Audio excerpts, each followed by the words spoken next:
Have you ever felt like life was running smoothly, yet something in the shadows just didn't feel right? That's exactly how I felt when I noticed my wife wasn't herself anymore. Then I decided to investigate. What I uncovered will leave you speechless. Before continuing the story, tell me which city you're watching from. I want to know how far this video has come. Don't forget to like and subscribe to the channel so I can send you exciting stories like this every day. I have a 14-year-old daughter from a previous marriage that ended in disaster. Long story short, my ex-wife was not a good person. I needed to protect my daughter's safety. I got a 100% custody, and the mom skipped out by moving from Texas to a European country. Despite the trauma to myself and my daughter, who was 4 years old at the time, I fought to keep some sort of connection between the two. I set up virtual dates, either by phone or video, when that became more accessible. She hasn't always been present for our daughter, but it wasn't like her two other sons from two previous relationships, where there has been zero contact for 12 and 16 years, respectively. Needless to say, I was happy to be moving on with my life. It took me about 3 years, but I found what I felt was a tremendous woman who could potentially fill in as a mother to my daughter. This woman soon became my wife 2 years later. I tend to find really good things in people despite their flaws. I have so many flaws. Who am I to judge? I want someone who can see the good things about me and not sweat the small stuff. I saw who my wife was to her core and fell in love with her. She's the most hardworking person I've ever met. Things didn't start off very well in the stepmother-daughter arena because at this point, my daughter's biological mother was pulling away. She stopped paying child support and stopped showing up for some virtual dates. I was quickly placed in the middle between a 7-year-old little girl who didn't understand why her real mom wasn't around and a woman I was falling in love with. The next 3 years were incredibly intense, and I did not handle the stress of that very well, as my soon-to-be wife told me all the things I did wrong in raising my daughter all by myself. I did the best I could, y'all. Over the next couple of years in this new relationship, my father lost his wife to lung cancer, my stepmother, who was like a mother to me, and my father, who got diagnosed with emphysema. He lost his house, and I had him move in with me. So at this point, it's me, my new wife, our newborn baby son that we just had, and my daughter from a previous marriage. I handle my stress in 2 ways. I either overeat because I grew up incredibly poor and never had any food, or I get very loud and angry and yell. This is my biggest struggle, and I work on it every single day. There have been days where I was angry all the time, because not only was I placed in the middle between my new wife and daughter, but also between my wife and father, who isn't very easy to live with. The larger I grew in weight gain, the more I grew anger from the overwhelming stress. It got to a point where I yelled at my preteen daughter a lot. I got in her face, I said hurtful things, and I scared her unintentionally because I couldn't take the middleman stress my wife placed me in and the attitude I was receiving from my child. I even temporarily kicked my father out of the house for a year, who wound up being homeless and living out of his car. I was afraid every single day that I'd find him dead in his car because he had no place to go and slept in the parking lot of our apartment in the winter. More recently, things have been rocky with my wife for years at this point. We now have a 2-year-old son and found out she was pregnant with our youngest son. We started seeing a marriage counselor and have been going to therapy solo as well. Just before Christmas of 2019, we were under a great deal of stress. Things were still bad between her and me. We barely had sex for the last 3 years, maybe 30 times in that time period, despite the stress. I felt the therapy was helping my anger be well managed, but it didn't completely disappear. Around this time, our youngest son contracted the flu and couldn't stop throwing up. We had to hospitalize him, and he wasn't discharged until nearly midnight on Christmas Eve and day. To top it off, my wife got the flu, and so did I while sleeping on a tiny, uncomfortable hospital couch. My mother-in-law was also in town. Oh, I absolutely loathed, and she got sick. Tensions were high, and despite everything going on, my wife found ways to push every button that I had when we got home. She kept telling me that she couldn't rely on me to take care of our son, despite me telling her to go home and rest since she was sick, as I continued to sleep in the hospital next to our little boy who had just turned 2. I confronted her about her accusations, and she showed no remorse for it and continued to push those buttons. I had a car seat next to my feet where I was standing, and I picked it up and threw it on the opposite side of the house in frustration, away from my wife. I had no idea, but my mother-in-law was laying on the couch by where it landed. And despite how I felt about her, I felt horrible for what I did. I then had to put up with my mother-in-law telling me that I needed to be on medication. I was on medication and acted as if I was the only one at fault here. I wasn't. Privately, I got my wife to admit her actions that led to the argument. But when it came to her mother, she refused to stand up for me as the mother-in-law berated me. With my mother-in-law, it was a case of the pot calling the kettle black to the extreme. The whole situation was really bad, but this incident was a turning point for my anger. For the last 7 months, my anger has been mostly controlled. I was truly becoming a strong father figure and loving husband. I was able to fully open up to my therapist about my past that I had repressed and discovered that I had an entire childhood of sexual and physical abuse. I've been sodomized by a family member.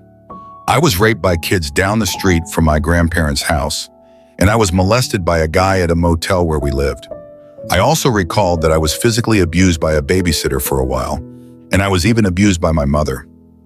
This is why I've been so angry, and I was making a huge breakthrough in my life. I was so proud to share my progress and self-discoveries with my wife. My wife and I have been working from home during the quarantine, and as you can imagine, the tensions have been high.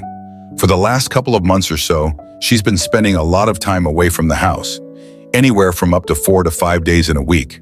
She's either going to work out with our daycare provider, who she is friends with, or going out with coworkers. I felt that the space between us was a good thing since we'd been cooped up for so long. I felt my marriage was getting back on track.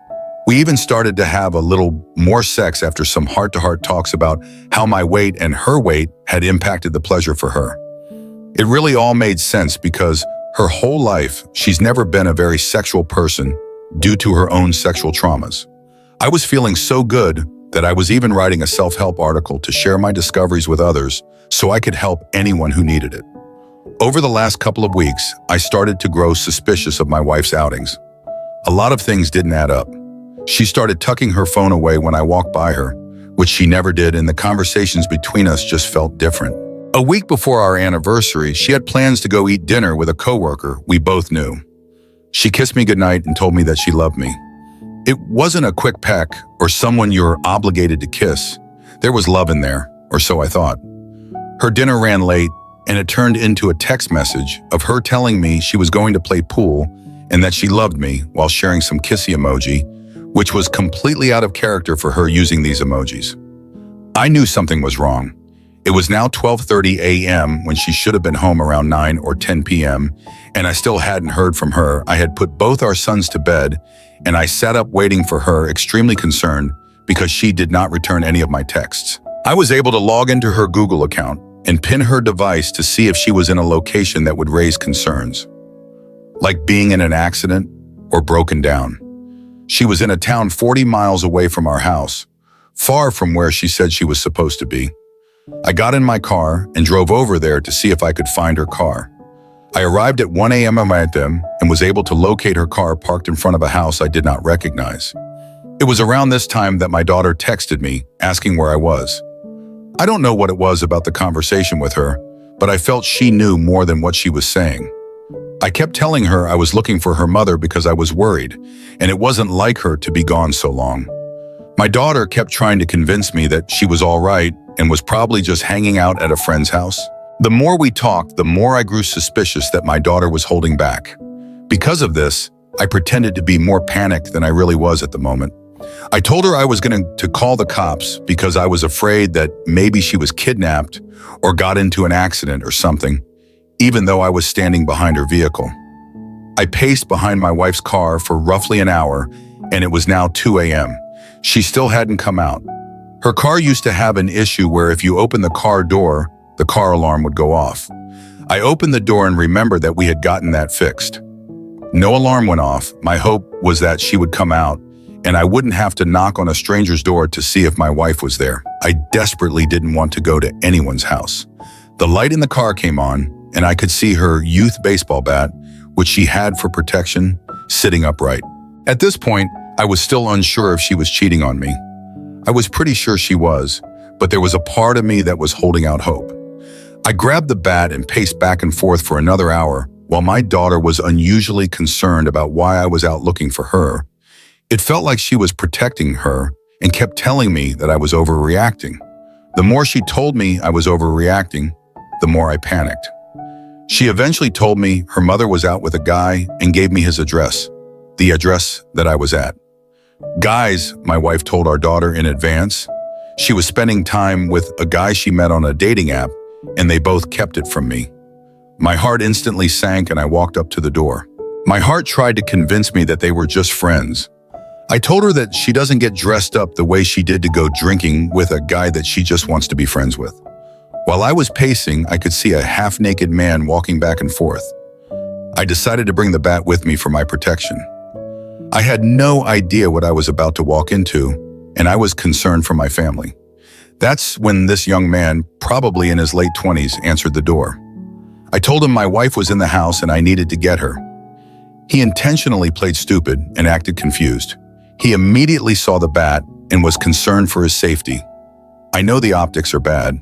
I explained to him that I was concerned and unsure of what was going on, and that it wasn't for me to be aggressive with, it was for protection. He believed me. It was at this point. He said that maybe she's in his roommate's room. He told me that I didn't need the bat because he was very scrawny, but I refused to let go of it. He let me in the house and pointed to his roommate's bedroom. I tried to open the door, but it was locked. My heart sank even more. I was lost, confused, and scared. I turned around and looked at the roommate, and he knew what was going through my head. Which is funny because I had no idea what was going on through my head. He said, "Don't do it, man." And it triggered something in me. I had so much instant adrenaline as I kicked the door open and saw my wife lying naked in bed with a naked man for a split second. It didn't feel like reality. My anger came back, but not like it had in the past. I'm afraid I was yelling, asking why the hell she was there at this point. She had the audacity to yell at me and ask why I was there. The guy was a complete douchebag. He got up holding his dick and was giving a lot of smirks and making snide comments. It took everything inside of me not to react violently. I'm not a physically violent person, so it wasn't in me to do so. But I gripped the bat tightly as he walked out of the room. My wife continued to yell at me and even demanded that I leave the house so she could get dressed. I couldn't fathom how this conversation was playing out, but I reluctantly walked outside so I could get my wife out of the house. She's stubborn, and I knew she wouldn't leave if I didn't step outside. I stood outside that front door waiting, and I saw the guy walk into his garage because there's a house window from the patio to the garage. Then I watched my wife walk in there fully clothed. She hugged him and apologized to him for my actions. She had no idea I could see. My blood started to boil as I yelled at her for what she was doing. We didn't have much of a conversation outside, and I struggled to keep from vomiting all over the street outside of his house. I felt deathly ill, and my wife didn't even care about my feelings. This is the mother of my 3 children. This is the woman that I had promised to spend the rest of my life with. This is the woman that I am deeply in love with, and she was treating me with a coldness that I've never experienced from her. Before, I didn't see the woman who kissed me goodbye and told me she loved me. I saw hate, I saw disgust. I'm really good at reading people, and I'm especially good at reading my wife and daughter, but I did not see any of this. We drove home in separate cars and my daughter stopped responding to me. She ran away because of my past anger issues. She has developed a serious fear of me. It's 3 a.m. and she's at a local park hiding until my wife gets home. It was the longest 40-minute drive of my life. I'm devastated, crying, confused, and angry. I get home and I'm desperately trying to find my child because I'm worried about her safety. This is when my wife gets home and my daughter comes out of the shadows. I tried to talk to my wife in a respectful and calm manner, but she wasn't having it. She was tired and this was a work night. She had to be online for work in 2 hours. It was at this point that my daughter told me that she wanted to move in with my wife and that she wanted nothing to do with me anymore. She told me she'd only visit me out of obligation. This was the second dagger in my heart. I couldn't breathe. I couldn't sleep. I couldn't eat. I didn't eat anything for 7 days and lost 17 pounds. The very smell of food made me nauseous. I got my wife to talk a little bit, and she told me her plan was to legally adopt my daughter with the intention of being a family, and then divorce me and take her from me. I later found out that my daughter was texting my wife and telling her she was trying to record my phone conversations with her to use against me in a court of law. The conversation was a phone conversation I had with her while I was finding my wife in bed with another man and had to wait outside his house while she got dressed. I was being conspired against. I felt betrayed. The last week and a half have been incredibly challenging. I drove to my hometown to be with my 3 kids and family through this tough time, and I learned a lot from my daughter. I learned that my wife had been bad-mouthing me to her for a while now.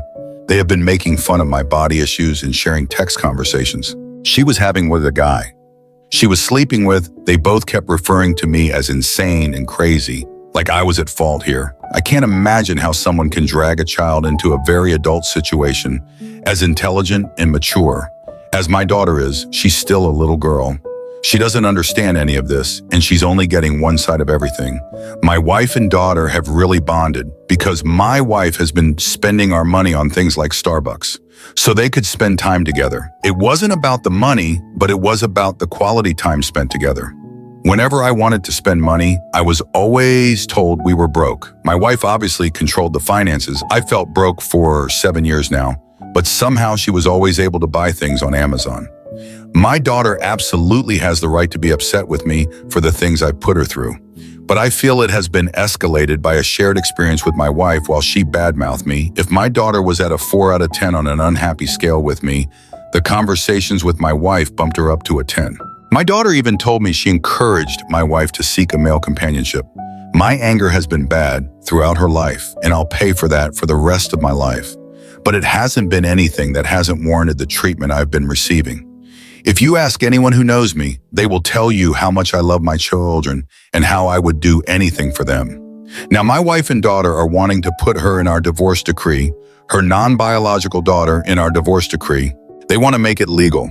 I'm so lost, confused, angry, lonely, hurt, and flabbergasted. I don't know how the story will be received here. I'm sure there will be some who rail on me about my anger and my actions, and those who are just as shocked as I am. I had hoped I would feel better after I typed this out, but I don't. I'm an absolute mess. And the person I need the most to help me get through this hates me, and I have no friends in this state that I can turn to. This hurts. Edit. We're amicably getting a divorce. I've had to swallow my pride and shove down my pain for the betterment of my children. If it makes her hurt like I'm hurting, it only hurts my children, and that's not acceptable. Update. I had a really tough day Monday. I had a really tough day on Monday for my own therapy. I'm going to be completely vulnerable as I open myself up to the world. For the most part, and in any other context, none of these things should have and would have bothered me. But given recent events, I just couldn't breathe. I couldn't think straight. I couldn't remove images from my head. I was emotional and I was scared. It was really important for me to distance myself and my finances from my soon-to-be ex-wife. She always gave me the sense that I couldn't handle finances on my own because she directly told me so and told me that I should leave my paychecks in her account until we officially separated. I couldn't do it. I needed to separate everything ASAP. I can handle my finances as I'm an adult and a high-functioning business professional. Unfortunately, I am human and I do make mistakes, and given what's going on, I am more likely to make mistakes. I provided the wrong account number to my direct deposits. They require what is called an Amaker number, which is essentially a digital barcode. I provided my actual account number, which rejected all of my money. I'm now waiting on paper checks and my house payment is late. It's early Monday. I had a doctor's appointment for an unrelenting reason for depression, but I felt I should write depression down as a secondary reason for being at my appointment. My doctor is amazing. She listened to me. She was compassionate and empathetic. She helped me, but she was concerned that I had these images flashing in my mind of self-harm. I don't know where these images came from or why they were all of a sudden appearing. I don't think there was any will or desire behind these images. Just suggestions placed in my mind's eye. Every time I closed my eyes or blinked, I would never hurt myself. Life is never so bad for me to take my own life or hurt myself or those that I care for around me. I firmly believe that, but the images scared me. They began as images of me driving my car off a local dam because I had been driving. I decided to visit an old Little League baseball field. I grew up. I parked in the parking lot trying to figure out why I never got paid. Every direct deposit I had coming in was rejected. There were 3 of them. I drove to my bank at 9 a.m. Due to COVID, they didn't open until 10 a.m. I had music playing, and every time I closed my eyes, the images became more real. They shifted from driving my car off the damn road to grabbing razor blades from my drawer at home. The phrase "up the tracks, not across the track" was playing in my head in the style of a 1950s showroom melody. I had already figured out what was wrong with my account, so I had no reason to go into the bank. But I couldn't go home. I couldn't drive both images. Scared me enough that I worried about both. So I called my therapist's office to ask for someone I could speak with. God bless the young girl who answered the phone, because she was not prepared to deal with what she was about to get into. I explained my desperation of needing to talk to someone. She opened my chart and informed me that my therapist is on vacation for the next week. I again emphasized the importance of talking to someone. She suggested that she could cancel all my appointments with my therapist and assign me a new one. No, that's not going to work. I just need to talk. She wasn't sure what to do. She fumbled around for a minute trying to figure something out. There was a moment of awkward silence and click. She hung up on me in the moment. It felt like she had given up on me when, in actuality, she probably just screwed up. I called back and got a different girl. She too had no solution for me. I did ask to speak to a manager, but I'm fairly certain they are all working from home now, and getting a manager on the phone right away wasn't feasible. She promised to have a manager call me. I told her about my images and she was sincerely concerned, but she couldn't help me. I sat in the parking lot a while longer, scared of what to do next. I received a call from my therapist's office after a few minutes, and the girl, Morgan, knew just what to do. She talked to me. She wasn't a therapist, but she cared. She took action. She asked if I was home and I said no, but she had already called the police to do a wellness check on me. I told her I was heading home, that I needed to get home by 11 to return my rental with my wife's sidebar. I'm driving a rental car after finding out my wife's cheating.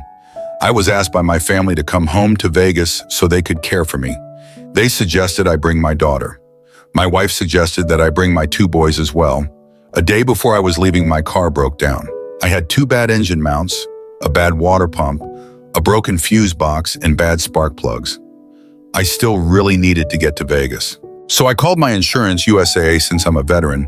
The guy, who was also a Marine, was very helpful and told me that my insurance would cover the rental for mechanical reasons.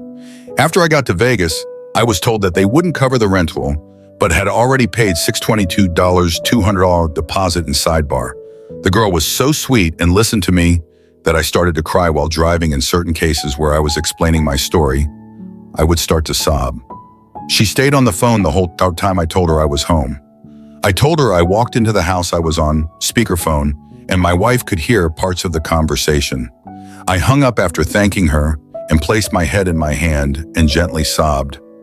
My wife isn't a monster. What she did to me was horrific, and she knows it, but she's not a monster. She had empathy, compassion, and love for me. She just doesn't know how to show it. She always feels robotic, but that's due to her own childhood and life struggles. She could tell I was not okay and walked over to me. She asked if I wanted to hold her. I nodded my head, yes, in my hands, and refused to make eye contact. I didn't want her to actually see the tears.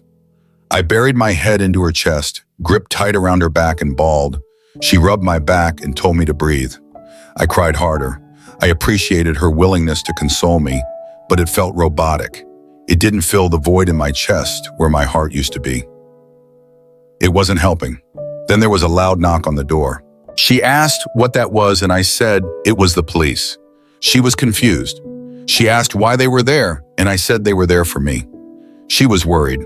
She went to answer the door, and they explained in a little more detail why they were there.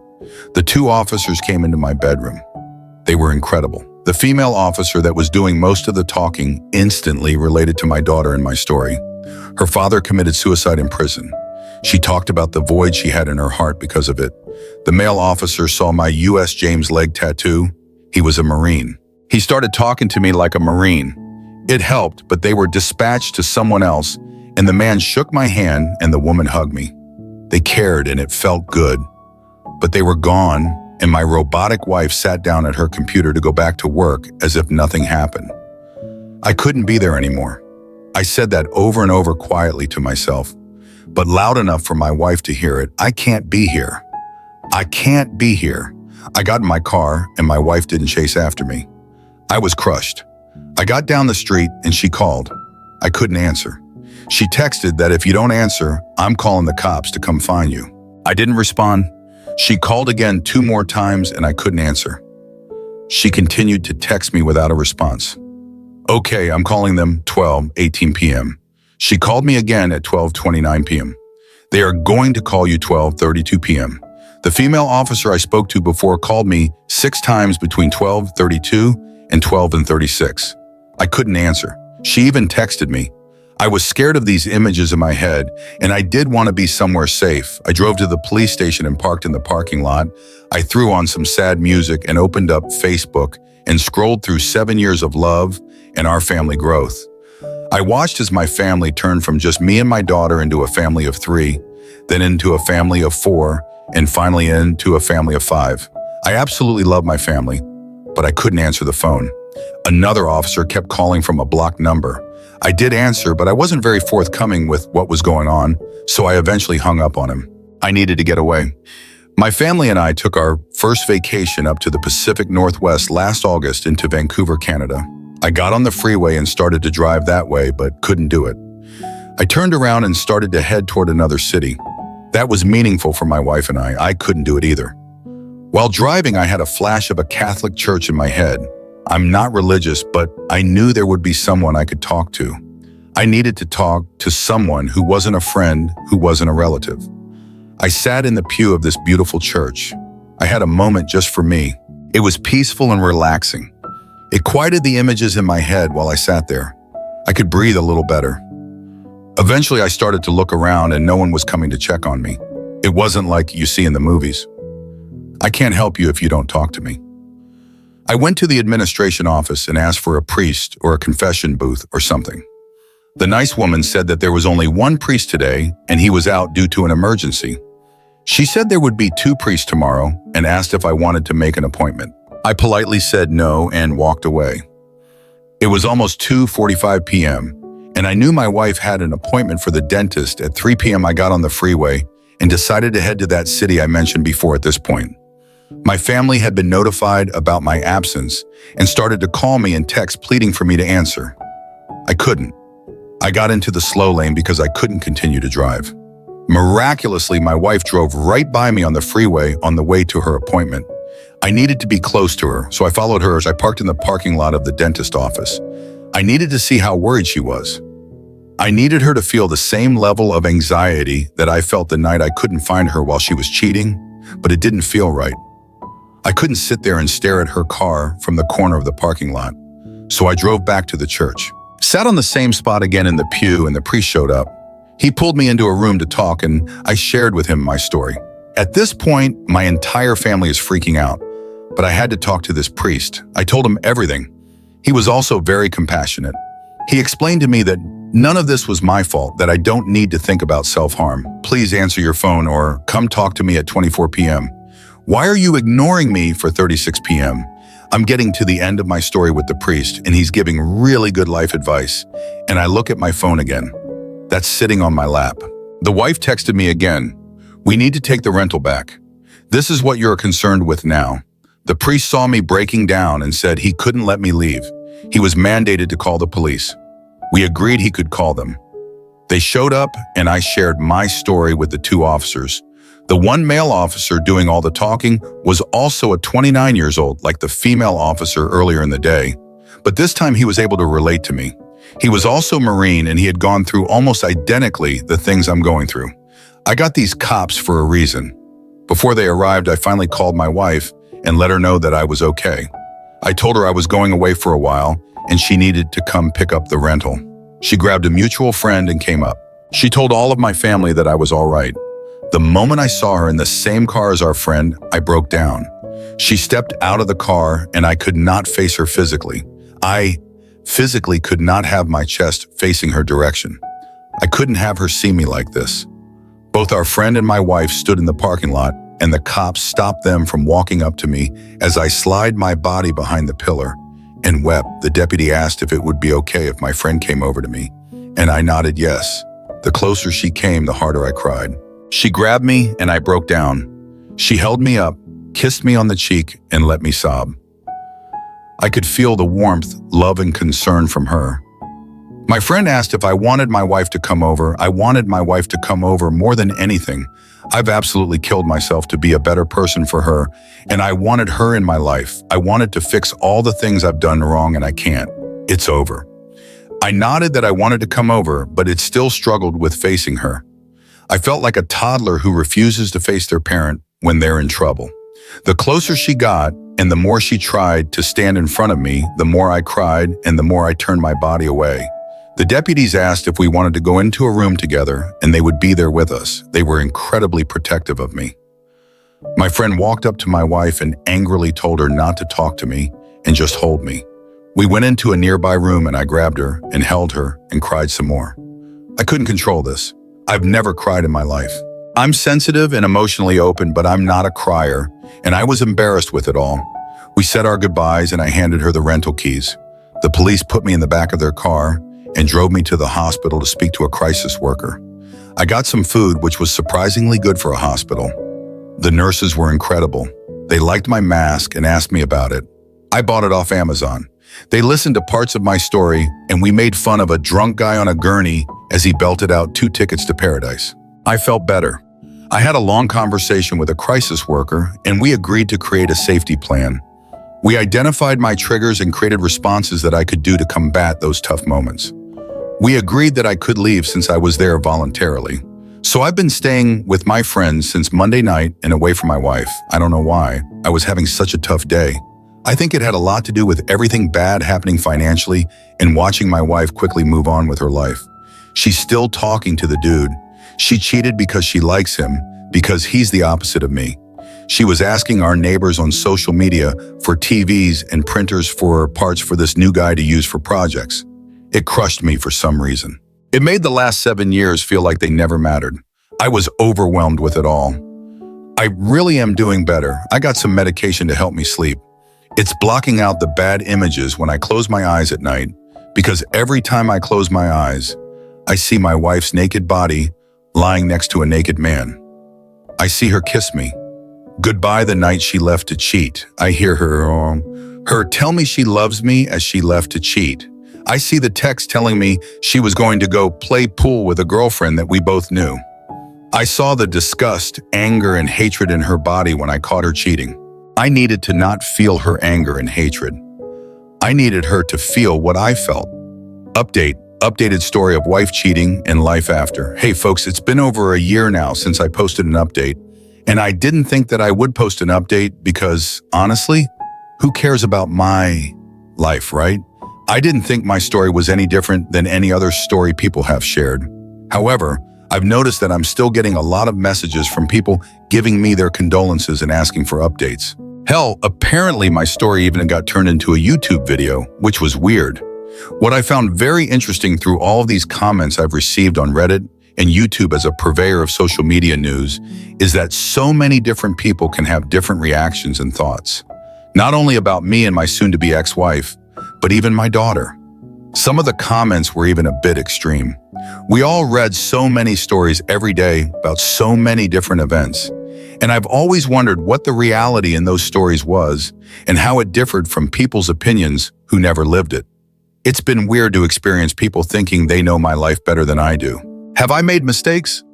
Absolutely, and I'll continue to make them. But I always do my best to learn from those mistakes, just as I try to be honest with myself and the people listening to my story. I've been accused of exaggerating or lying my whole life, and I understand why. I'm too detailed. I'm too descriptive. The way my brain works when I experience a traumatic event, I become a completely different person. The whole universe literally slows down for me, and I'm able to see everything and remember most everything down to the minute details. There was a similar situation for me in the Marines when I was attacked by a Marine and his wife. I was telling my story to my staff sergeant, and he called me a liar, while everyone else absolutely loved the story. But I digress. I promise to give you my proof to the best of my ability. And if you don't buy it or don't like it, that's okay. As the title suggests, my wife got arrested for domestic violence against me. Just a disclaimer, if you're new to my stories, I'm a writer. Not in the sense that I'm a published author or anything, but I tell long stories. I'm sorry for that in advance if you decide to stay. So where to begin? I guess the best place to start is by saying that I'm doing okay. I'm not great, but I'm also not horrible. I've had a lot of ups and downs since the beginning of all this. I also need to anonymously give shout-outs to my friends and family who have supported me over the last year. I tell them every day, but I feel it needs to be said here. The overwhelming patience, love, understanding, and sympathy you all have given me has been tremendous, and I thank you. And to those Redditors who have voluntarily come along this journey with me and have reached out to tell me how my story has moved them and offered their condolences, I thank you as well. Okay, let's get started. My ex moved out of the house fairly quickly after the scandal, almost a month after I caught her, to be exact, and about 2 weeks after she was arrested. She moved back to the apartments that she moved out of to begin her life with me. I did help her move into her new place, mostly because I feared she'd have the guy she cheated with come to my house to help her move her belongings, and partly because I needed her out as quickly as possible so I could begin my healing process. I won't give many updates on how she's doing personally, as there really isn't a whole lot to say. Her life right now is no different than anyone else's life. She works constantly and pays for an overpriced place to live. For me, I kept the house that we were renting. My biggest fear was being able to afford the rent on a single income because she and I made fairly comparable money. But to my surprise, I was shocked that not only was I able to cover all my bills, but I had spending money to do things with, which was awesome and weird and uncomfortable because we had been so tight with money for so long. I've learned that part of it was because I no longer had her debts. Part of it was because I reorganized my debts, and the last part was because I've learned that she was bad at managing money. This next part is very important in my story, and I hope I help some of those who need it. I had been spending a lot of time with my therapist after the cheating. He was a relatively new therapist for me, and the first male therapist I ever had. As a man, we're taught that society doesn't care about our feelings. I think Brian Rock said it best. Women, children, and dogs are the only things loved unconditionally. Men are only loved on the condition that they provide. As a result, men have 3 times higher suicide rates. Not many people ask us how we're doing, and if we do share how we're actually doing, people don't care. That's why most of us just say, "I'm all right." That's why I decided to go with a male therapist. My therapist before him suggested I would do better with a male, and that made me feel so uncomfortable.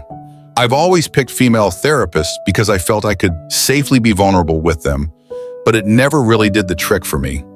It almost felt like the female therapists, at least the ones I had, didn't know how to deal with a guy who was being that level of honest with his emotions. I learned that this opportunity with him forced me out of my comfort zone, and that's the only time we see real change in ourselves, when we step outside of that bubble. I was so fortunate because he was such a damn good therapist. Shortly after my breakdown, referenced in the story above, he saw me in person against COVID protocols and embraced me. I've never hugged a man before, other than a greeting. I don't even hug my own dad, and I didn't know how much I needed that level of compassion from someone. But here are some of the ups and downs I was mentioning, though. He retired shortly after, and I have yet to find a good replacement for him. I have a new therapist, a female that I adore. I think she's great, but she's booked out so far in advance that it just makes it hard to build that bond. I've spent a lot of money and time trying to create a peaceful environment around me and focus on self-care. Unfortunately, I spend an inordinate amount of time in my room, 8 hours of sleep, 8 hours for work. And I'm so exhausted of late to do anything that I'll stay in my room outside of work hours to watch TV or play games on my computer. So I took an idea from TikTok and completely built clouds all over my ceiling, which is fairly large. It took me about a month of off and on work to complete.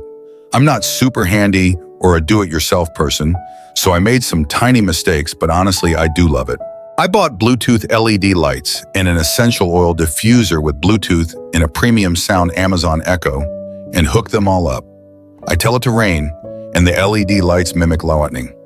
The speakers play thunder, which hit pretty hard with the premium sound, and I found some oil that smells like rain that the diffuser uses. I also started meditation. I found a channel on YouTube called Meditative Mind that is very relaxing and has gorgeous visuals. I'm also in the process of building a smart mirror. I'm tweaking it a bit and adding a touchscreen sensor to the frame of the mirror and adding Alexa with blue LED lights that trigger on the wake word. My goal was to try new things that I don't normally do, and I've been enjoying it. The kids and divorce. Moving on things with my kids are pretty good. My young boys are adjusting to the separation very well. They're both in daddy's boy phase and want to spend all their time with me, I'm sure, in a few months. They'll go back to being mama's boys. My daughter is doing okay. There were a lot of negative comments about her, and I'd like to ask that they not continue if at all possible. She was really put in an impossible situation, and no one here has walked in her shoes, not even me. She and I have both grown tremendously as father and daughter, and I'm so proud of her. We're both getting the help we need. She really is a great kid. As for the divorce, we both agreed to be amicable. As hard as it is for me not to try to absolutely bury her, that doesn't really serve our situation well. It doesn't serve our children well. The best thing for the kids is to have two successful parents, not two parents who hate each other and fight all the time. She and I don't really get along well, but I think it's safe to say that we're both trying. I'd argue that she still acts like a B word from time to time for absolutely no good reason, which makes things harder. We've had our ups and downs with the amicable divorce, though. We decided to split the costs 50-50, but she was getting to a point where she wasn't wanting to pay for a while. So that process took a while to get started. Once we started going to our mediator appointments and started paying, we moved right along.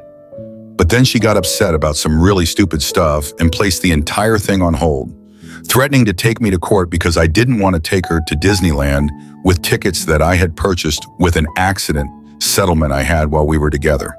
The kids, the July heat in California, all the walking, two adults who don't get along, none of that sounded like it was going to be a good situation.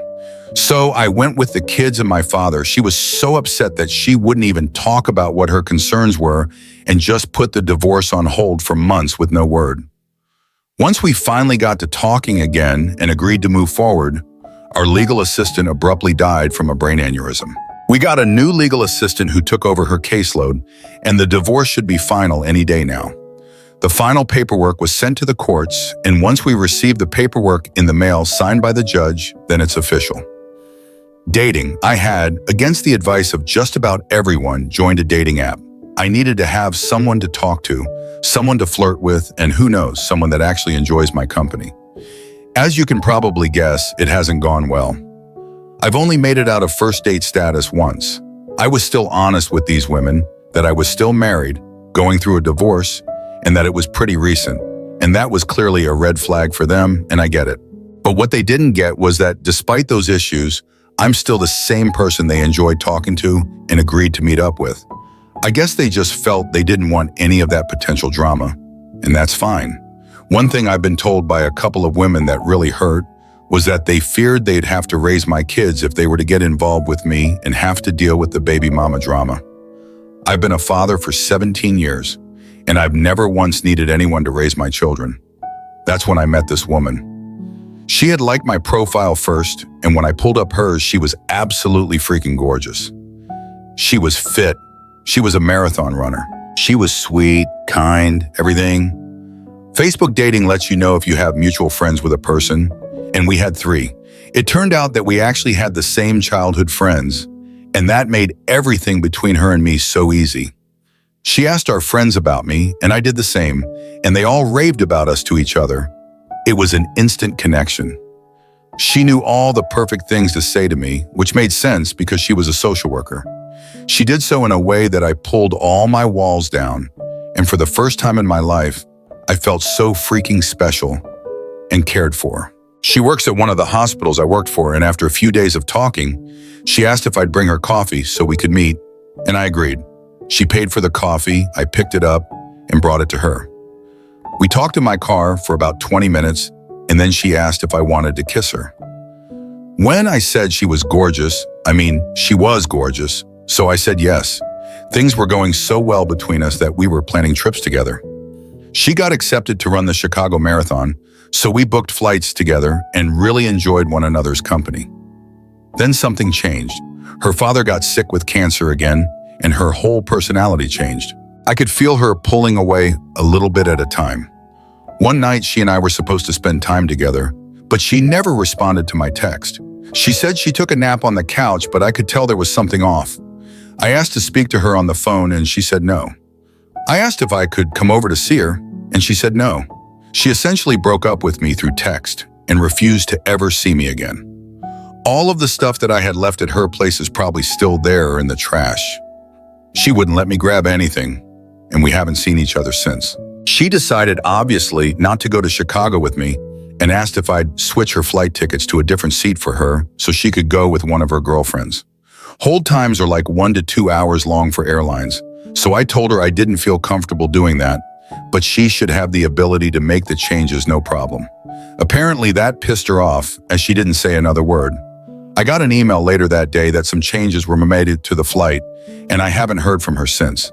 She had talked a lot about how bipolar her sister was and her dad's anger issues.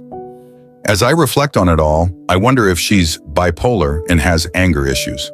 My job. So I've been going through all of this trauma from my soon-to-be ex-wife, the divorce being halted, the ex-girlfriend dogging me, and then I found out that I was being laid off of work in August. This was the third round of layoffs for my company, and I had felt that I was pretty safe because our team was the only team that was allowed to hire. We had so much work that needed to be done, and for my particular job, I was the sole person providing support for 50,000 employees. But even I wasn't safe from the layoffs. They made me train my replacement and gave me a severance. This was a job that I loved in a company that I absolutely loved working for, but it was boring. There wasn't much work for me to do, despite being the sole support for the whole system. As long as the system was working as it should, no support was ever needed. I was bored, but content and loyal. When they say some doors close so others can open, they mean it. I started looking for a new job and landed one at a phenomenal company. That's literally a golden ticket on my resume. I doubled my salary and have been able to truly work on my self-care.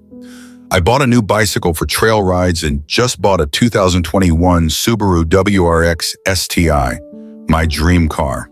Volunteer work and other efforts. I signed up my oldest son earlier this year to play t-ball, and I coached his team. I absolutely love baseball, and I was quite the stud as a young man playing, so I was excited to coach for the first time. I absolutely loved it and got such a great reception from the kids and their parents. I signed up again for next year, and my youngest son will be playing for his first year. When I say he's excited, I mean he's super excited. He even busts open the door when I'm going to the bathroom to ask me if I'll coach him next year. One of the moms even asked me out, although I didn't really feel a connection. Treatments. One of the things my therapist suggested before he retired was a program called Spravato esketamine, which is essentially microdosed ketamine. It's typically used for people who have been resistant to antidepressants.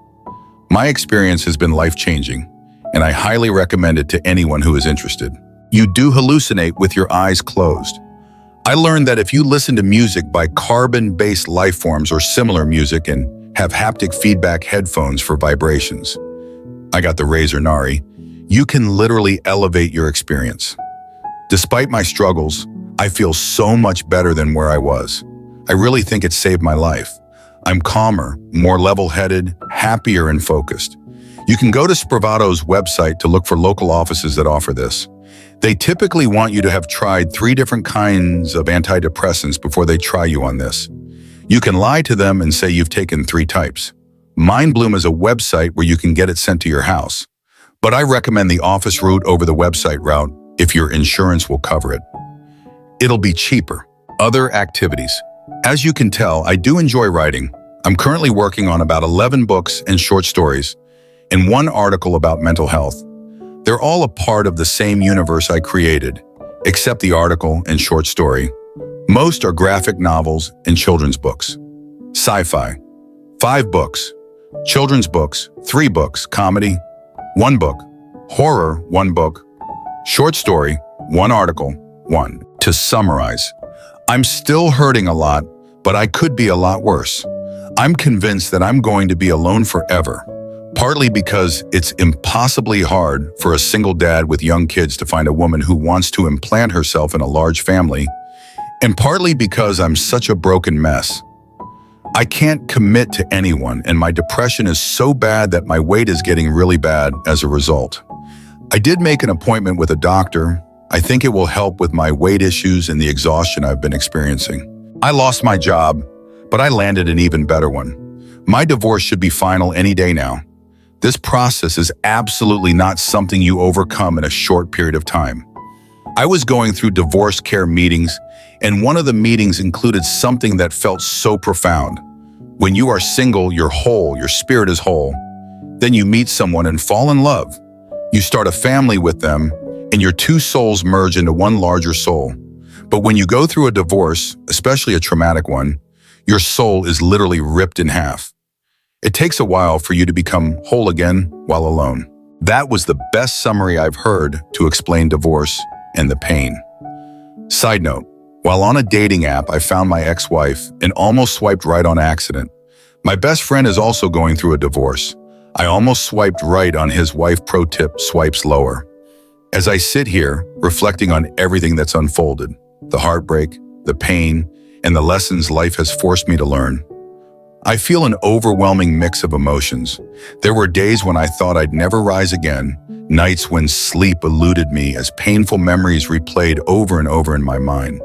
But in those darkest moments, I was forced to look within myself, to face the hurt, the mistakes, and the strengths I had yet to discover.